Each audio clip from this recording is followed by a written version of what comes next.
dimension qui est la mienne porte sur les circulations de la technosphère et le droit. Je voulais dire en introduction à ce propos que, naturellement, l'approche juridique de la technosphère pose aux juristes le problème de l'identification de l'objet. Qu'est-ce que ça peut être la technosphère pour le juriste? Et la difficulté à laquelle, comme juriste, nous sommes naturellement confrontés, c'est la dimension holistique du sujet, bien trop grosse, pour pouvoir être traduite telle qu'elle dans les constructions du droit. Ça, c'est évident. Donc, c'est trop abstrait, c'est trop général, c'est trop compliqué. On ne peut pas faire notre travail de simplification, mais au sens noble du terme, qui consiste à traduire des réalités complexes dans des schémas qui sont moins complexes, de manière à ce qu'ils permettent la décision, puisque le seul avantage que le juriste a sur les autres disciplines, c'est non pas de mieux penser que les autres, mais d'arrêter une discussion et de prendre une décision, à un moment donné, de trancher et de dire la vérité c'est ça et c'est pas autre chose, même si nous savons tous que la vérité ce n'est pas nécessairement ce que le juriste dit ou le juge dit, mais nous avons la capacité de le croire et de lui faire produire des effets. Donc forcément que dans cette nécessité d'appliquer notre savoir, encore une fois pour prendre des décisions qui peuvent être extraordinairement violentes, eh bien il faut que nous fassions une simplification, c'est-à-dire que nous réduisons nos objets ou les objets un peu trop gros à des réalités plus étroites. Comme je l'ai dit en introduction tout à l'heure, ça fait bien longtemps que les juristes réfléchissent au rapport entre sciences et techniques, on va dire, et le droit. Ça, il n'y a pas de difficulté là-dessus. Et donc, le souhait de cette journée, et comme moi, comme juriste, ma volonté, c'est d'essayer de provoquer un questionnement sur est-ce qu'on n'a quand même pas besoin, comme juriste, de quelque chose d'aussi gros que la technosphère, comment on peut l'utiliser, comment ça peut être utile dans notre construction. Alors il ne s'agissait pas pour moi bien sûr de traiter le sujet dans sa globalité, et donc je me suis focalisé sur un biais, qui n'est pas un petit biais, hein, qui est une sorte de prisme, mais qui ne change pas la dimension de l'objet qui reste toujours aussi gros, et ce biais c'est la circulation. Alors il y a une raison simple, que je dois quand même expliquer en 2 mots. Je vous ai dit que cette action aujourd'hui était soutenue par l'Institut universitaire de France dans le cadre d'un projet que je ne vais pas présenter en détail aujourd'hui, même si je vais y faire des allusions. Et ce projet porte sur les circulations produites par l'homme, circulation géophysique, de biens ou de personnes au sens très large, biens, personnes physiques, personnes morales, personnes physiques, personnes morales, et pour les biens, de biens matériels ou immatériels, y compris, si on veut, les services et les capitaux, et de se demander si, dans ces schémas de circulation produits par l'homme, il n'y avait pas des hypothèses, des situations où la technique ou les technologies mises en œuvre par l'homme pour provoquer ces circulations échappaient au contrôle de l'homme. Voilà. C'est donc l'hypothèse de la circulation produite par l'homme et qui échappe à son contrôle, au contrôle d'un agent individuel, qui est donc défaillant dans son exercice de contrôle, et également une perte de contrôle plus totale, c'est le mot que j'utilise, c'est-à-dire qui peut, dans certains scénarios, concerner la planète entière. Et bien sûr, l'exemple auquel on pense, c'est les gaz à effet de serre que nous émettons avec nos véhicules, par exemple, et donc nous sommes incapables, en tant qu'unité produite par la voiture, de contrôler le devenir. Alors, je ne vais pas donc traiter mon sujet, mais je vais garder ce prisme circulation, qui est particulièrement intéressant. Pourquoi? Parce qu'il fait écho à la dimension sphérique de la technosphère. L'idée est la suivante, la technosphère est un ensemble composé d'éléments, alors on va dire ici de techniques et de technologies, et le fonctionnement de la technosphère se fait par des interactions entre les éléments qui la composent. Et dans ces interactions, on va trouver naturellement des flux, des phénomènes de déplacement, les circulations, c'est pas le seul mode de fonctionnement, mais évidemment c'est un élément déterminant du sujet. Et si je reprends la proposition de Sander de considérer que le cœur de la technosphère c'est l'information, bien on comprend bien que le cœur du fonctionnement de l'information dans la technosphère c'est sa circulation, donc on est bien dans le sujet. Autre intérêt de cette entrée circulation, elle est présente dans la biosphère. Et vous savez, le juriste, dans son souhait d'essayer de ramener des objets à des choses qui ne sont pas trop grosses, va faire un travail de vis-à-vis, c'est-à-dire qu'il va trouver des sortes de référents qui vont lui permettre, par opposition, plus ou moins simplifiée, de définir son objet. Et il se trouve que la biosphère est naturellement animée par des phénomènes de circulation, alors différents, puisque l'homme n'a jamais prétendu, en tout cas dans la règle de droit, qu'il fallait contrôler les flux de la biosphère en tant que tel, même si il s'y exerce parfois, mais on trouve une sorte de dénominateur commun. Donc c'est une entrée qui permet de ne pas traiter le sujet, parce qu'encore une fois, ce n'est pas mon souhait, nous aurons une après-midi entière pour cela, une entrée qui spécifie le sujet, et en même temps une entrée qui est capable de faire dialoguer technosphère et biosphère, ce qui est très utile pour nos juristes, parce que ça nous permet d'avoir des points de référence qui permettent de délimiter notre objet. Alors la question que je vais vous poser à partir de là, c'est comment le droit traite, ou est capable de traiter les circulations de la technosphère, si on accepte, encore une fois, de la prendre dans un sens extrêmement large, comme nous y invite cette journée. Pour répondre à cette question, je vais faire preuve d'orthodoxie que je ne fais plus aujourd'hui. Je fais un plan en deux parties, mais ce n'est pas formel. Mais on était tellement à la transgression avec cet intitulé qu'il fallait bien me racheter une petite vertu juridique, si j'ose dire. Alors donc, les Français adorent faire ça, des plans en deux parties, de sous-parties, mais ce n'est pas formel, ça n'a rien de formel. Je vais juste vous expliquer les deux grands temps, et puis vous verrez des sous-développements ensuite. Alors les grands temps, j'ai pensé à distinguer quelles pouvaient être les entrées juridiques de la technosphère. Donc on imagine qu'on a quelque chose qu'on appelle la technosphère et on cherche à faire entrer dans les constructions de l'homme. Donc quelles sont les entrées qu'on va pouvoir mobiliser pour faire accéder au savoir juridique la technosphère et pour ce qui concerne les circulations de la technosphère.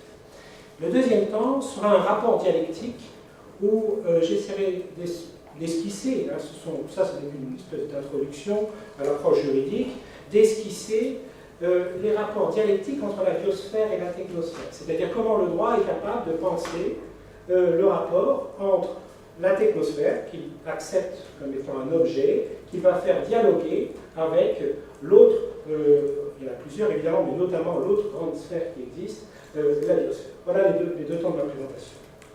Alors sur le premier point, c'est-à-dire les entrées juridiques de la technosphère à propos de la circulation, j'ai décidé de travailler de manière progressive, et encore une fois, pardon pour les juristes ici présents, de manière sans doute un peu très générale et trop générale, mais c'est la tonalité de mon propos, en distinguant au fond les situations où le droit, avec sa permanence, sa plasticité, est capable de livrer ses entrées classiques, cardinales, à la technosphère, mais à condition tout de même d'accepter qu'elles viennent à être malmenées, transformées, voire considérablement modifiées par la technosphère. Donc il ne cherche pas à inventer de nouvelles entrées, il prend ses outils, il ouvre sa boîte à outils et il utilise sa boîte à outils pour appréhender la technosphère.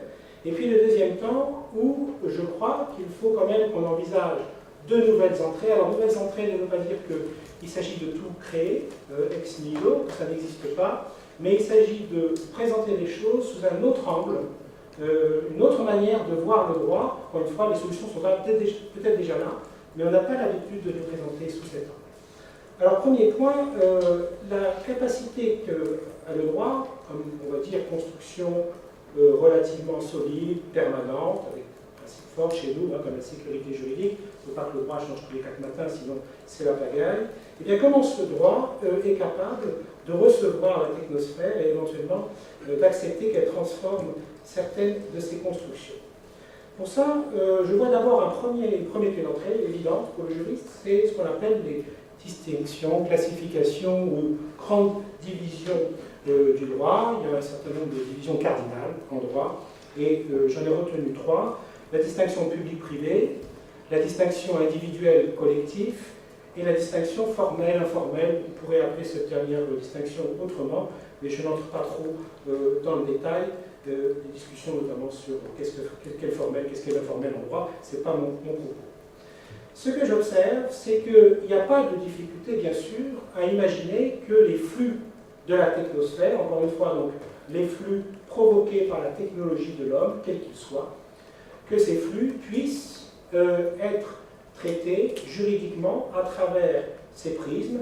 Qu'est-ce qui relève de la sphère publique, qu'est-ce qui relève de la sphère privée, qu'est-ce qui relève de l'intervention individuelle et des droits individuels, et qu'est-ce qui relève d'une approche collective, et encore qu'est-ce qui relève d'une approche plutôt formelle et plutôt d'une approche informelle. Il n'y a pas de difficulté, sauf qu'il y a quand même quelque chose, et c'est bien ça là-dessus que je vais insister, qui va venir bouleverser cet état de distinction, division du droit, c'est le fait même de la circulation.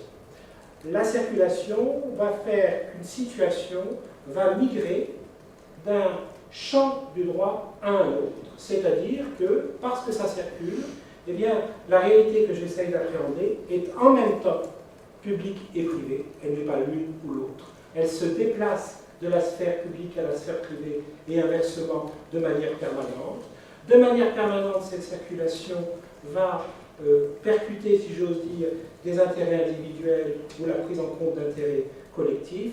Et également, de manière permanente, cette circulation va brouiller les cartes autour des divisions actuelles que l'on peut faire, avec une terminologie volontairement non travaillée, des approches plutôt formelles ou informelles en droit. Je prends qu'un exemple significatif qui parlera à un certain nombre de spécialistes ici, c'est le cas des déchets. Il est très facile de comprendre dans le phénomène de circulation des déchets, alors là qui est véritablement le produit de la technosphère, hein, on est complètement dans le sujet, que la circulation des déchets fonctionne par des passages systématiques du public, au traitement public du déchet, à un traitement privé, qu'il soit légal ou illégal, peu importe, à des intérêts individuels concernés ou collectifs, et à des approches par du droit dur, avec une forte impérativité, ou des approches plus renouvelées, qui se rapprochent de la régulation, et de certaines formes de régulation, qui seraient une approche moins formelle, si j'ose dire. Voilà un exemple où l'objet, en circulant, brouille les classifications, et parce qu'il brouille les classifications et les grandes divisions du droit, il existe. C'est-à-dire que l'économie du déchet, je prends un exemple précis, passe son temps à passer en situation de légalité à un état d'illégalité.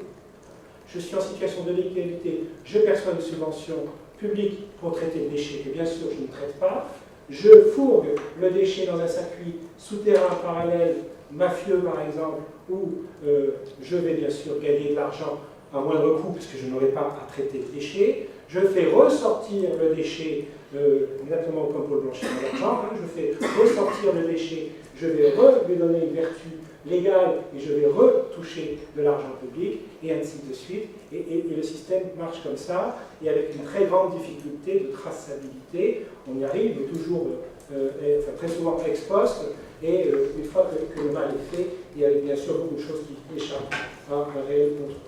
Donc voilà un premier exemple. Deuxième exemple, deuxième approche, c'est la question des catégories.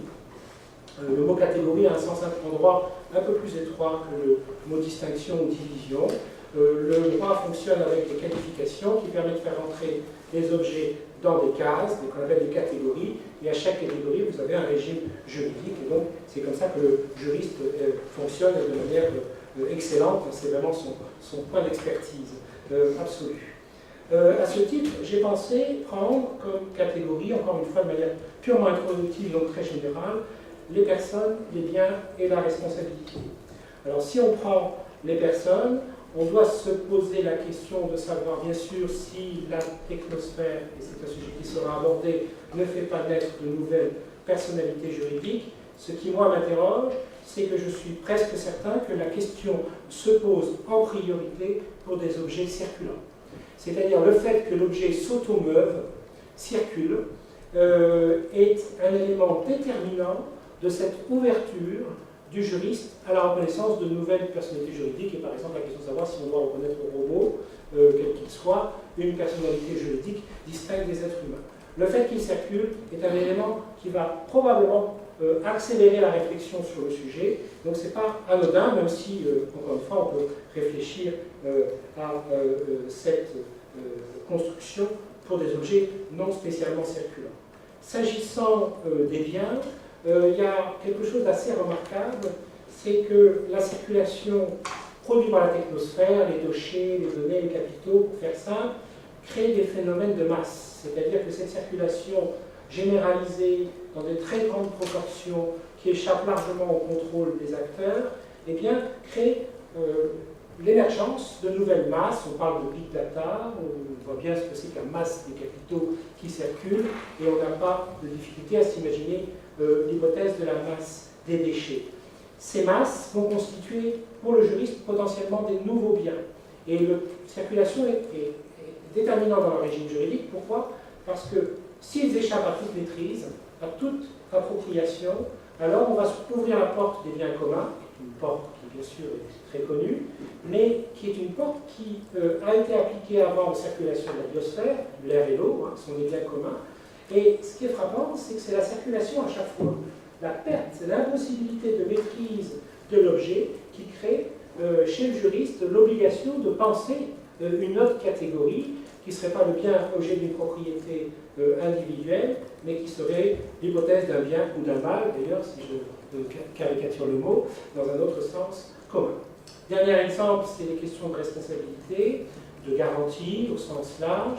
Je suis très frappé de constater, là il y a tout un travail à faire de réécriture et de relecture, de constater que les régimes juridiques de responsabilité ou de garantie sur les objets circulants sont des régimes juridiques qui sont totalement dérogatoires des constructions juridiques ordinaires.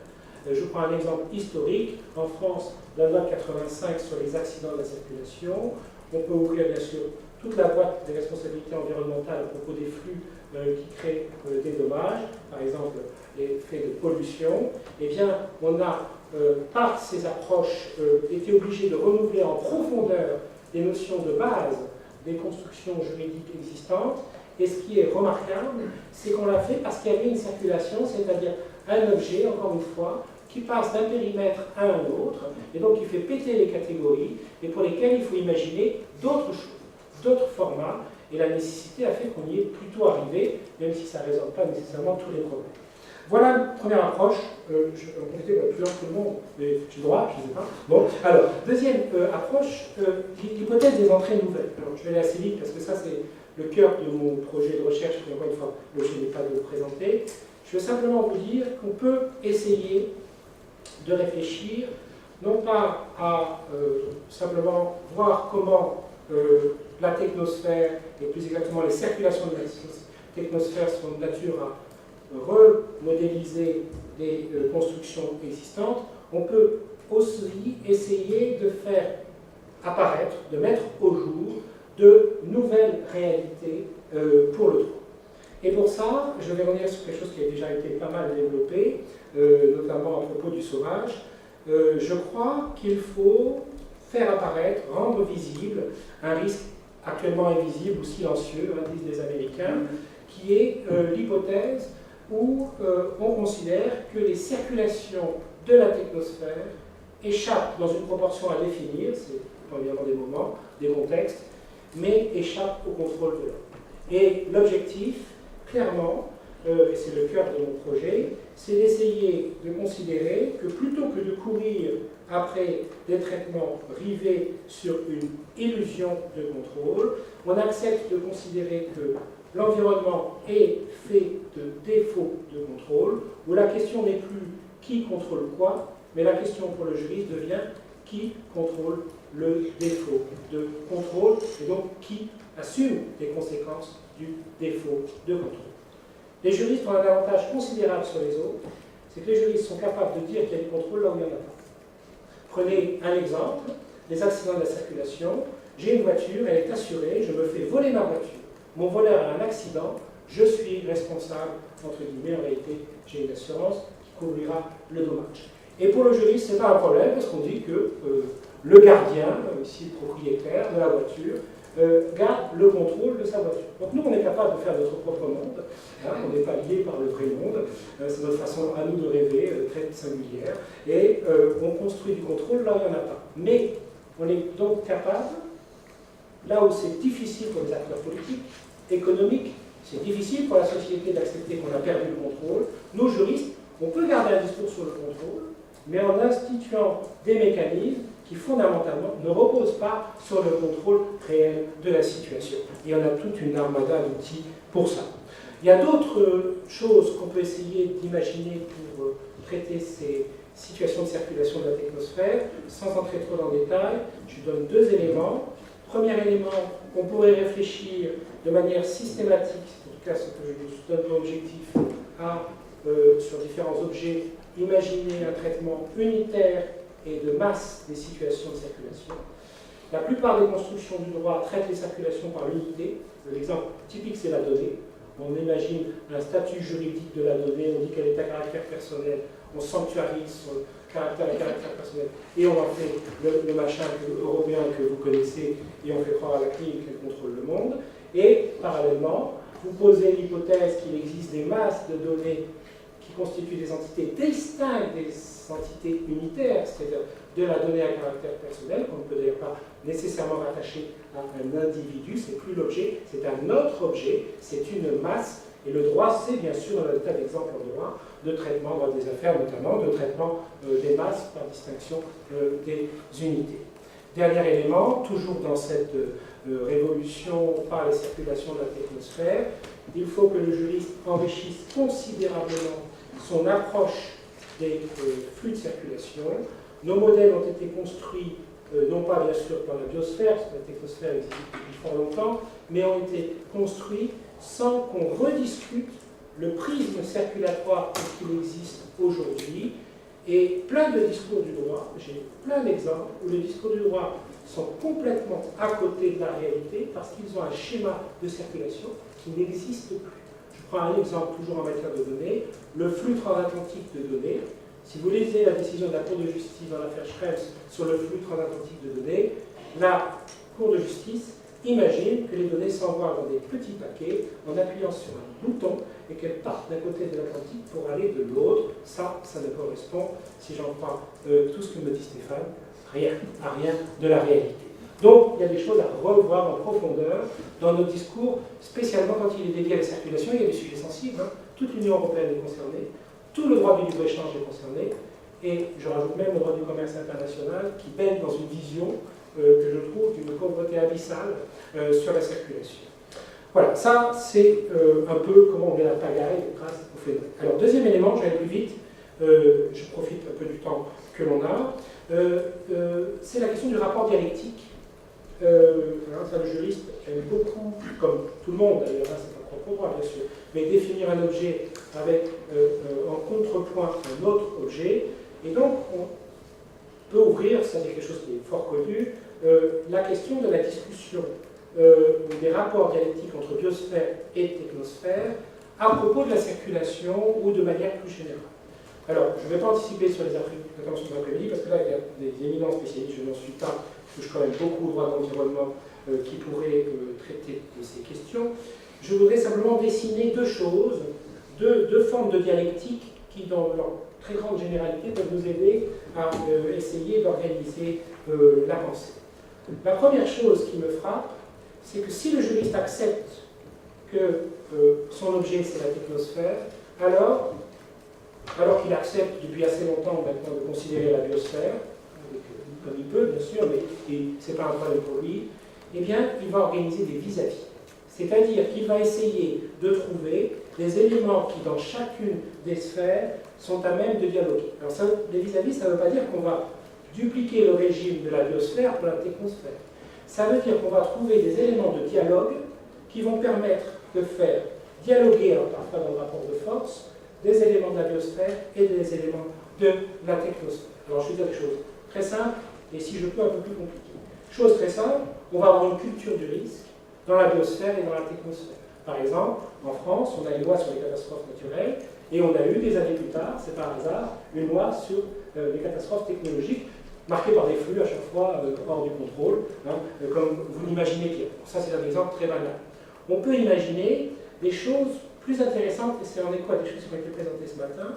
On peut imaginer que le droit va en quelque sorte caractériser des biens de la biosphère pour les mettre en opposition aux biens de la technosphère. Si vous regardez comment on traite le risque d'effondrement de la biosphère et comment on essaye de trouver des solutions face au risque d'effondrement de la biosphère qui est en train de se produire, eh bien, qu'est-ce que fait le droit? Le droit va définir de nouveaux objets. L'exemple, c'est le sauvage. On va définir une réglementation du loup, là où pendant très longtemps, l'homme n'a pas eu besoin de définir une réglementation du loup. C'était l'homme et c'était sans le loup, et ça, bien sûr, dans l'histoire fameuse que vous connaissez. Voilà. Donc on crée des vis-à-vis dans les biens, et on le fait par des systèmes de qualification. Il y a d'autres exemples dans l'autre sens. Je prends un dernier élément important, c'est le développement des personnalités juridiques. La question de la nature sujet de droit, une des grandes questions, grande spécialiste française, Marie-Angèle Hermite, est une question qui nous permet de poser en vis-à-vis les nouvelles personnalités juridiques de la nature et les nouvelles personnalités juridiques de la technique ou du prolongement de la technique. Voilà. Donc c'est un processus où le droit investit les champs.